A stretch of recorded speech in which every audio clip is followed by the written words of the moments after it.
नमस्कार सांगमने आज मैं आपको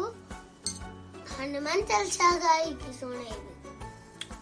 जय हनुमान ज्ञान गुण सागर जय कबीर लोको जागर रामदूत अलीद बलराम अंजन पुत्र पवन सुत नाम महावीर विक्रम बजरंगी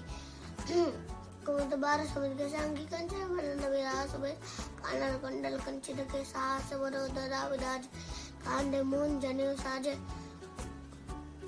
कंकण सुवन केसरी नंदन तेज प्रताप कमाचक बंदन विद्याबान गुणियाति चतुर राम काज करिबे को अतुर अबो सहित सुनिबे को रसिया राम लखन सीता मन बस सिकम दुबदे से दगा बाबे काड़ रूप लंका जरावा विमधु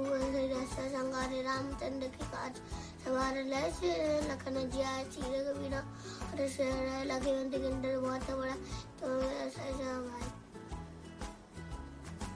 ଏବେ ମୁଁ ଆପଣଙ୍କୁ ଶିବତାଣ୍ଡବ ସମୟ जटाटवे गलच्चल प्रवाहता वितस्थले गले बलमतावजं ब्रह्मायिका डमंडमंडमंडमंडमंड विनाडम चलाचल तांडव नोदन शिवाय शिवम हर शिव शंकर नीलकंठ गंगाधर आय सरम तिहारे कैनवस विशाल बेटे वंदन चाय माते चंदू बुरादे तनना तनाना तनना तनाना तनना तनाना कड़ा संभव पवननी पनिजरी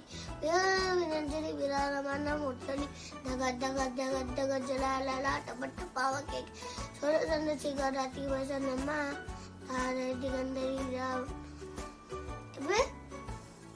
ଆପଣ ମୋ ଚ୍ୟାନେଲ को कमेंट करिए और अपन कमेंट करी मते जणेबे।